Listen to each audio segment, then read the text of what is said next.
Техническое состояние водопроводных и канализационных сетей нашего города – это проблема, которая волнует и жителей Камрата, и городские власти на протяжении многих лет. За последние годы руководством Примарии муниципия Камрат предпринимались различные варианты реконструкции водопроводных и канализационных сетей. Однако до сих пор эта проблема не решена, и только 20% жителей нашего города, которые в основном проживают в центре, имеют возможность получать воду и пользоваться канализационными сетями. У нас проблемы сейчас идут прямо по этому участку, где мы сейчас стоим. Метров 50 у нас очень даже сильно забитый коллектор, который втекает в самотечный коллектор. Вот этот участок от колодца до колодца где-то 55 метров, и она вся забита. Поэтому решили выпрямить вот этот участок, который идет прямо с Третьякова и соединяемся с самотечным коллектором. Вопрос водопровода и канализационных сетей в городе не один раз рассматривался в муниципальном совете. Года 3 назад эта проблема могла бы быть решена, когда Примария города нашла инвестора, который готов был вложить свои частные средства и поменять полностью канализационную систему в городе. Однако некоторые народные избранники выступили против такого решения, и проблема так и осталась нерешенной. А камратчане сегодня имеют то, что имеют. Сколько времени этот вопрос обсуждается на уровне Примарии и муниципального совета?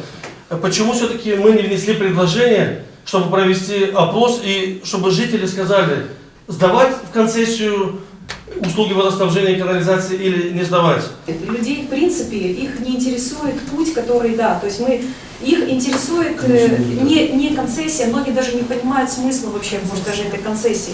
Людям нужны конкретные сроки, причем быстро. Проблема отсутствия водопроводных сетей и канализации в городе приводит к ряду других проблем. Это грунтовые воды, которые поднимаются после дождей и заливают огороды людей, дома и подвалы. Жители города с ужасом говорят об этом. Подвал полный. Все плавает, картошка плавает. Уже подняли на сантиметров 30-40 высоту, все равно в полной воде. Все в воде. Какого только вырыли этот ялпук, если она наелился и там эта ела как бетон.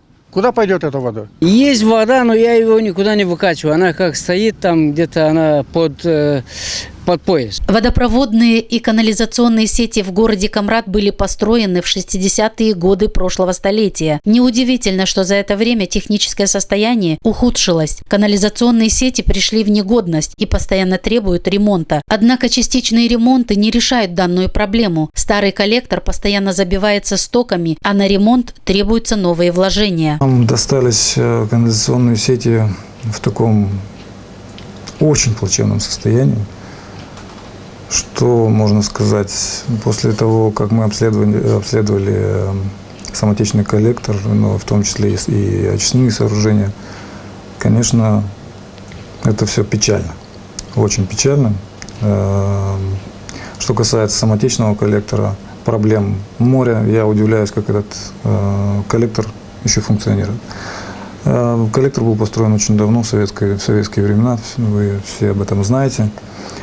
Поэтому при ремонтах, которые мы начали уже в нашу бытность, при тех ремонтах, которые мы стали производить, четко понимаем, что латать дыры – это вкладывать деньги в никуда, просто на ветер.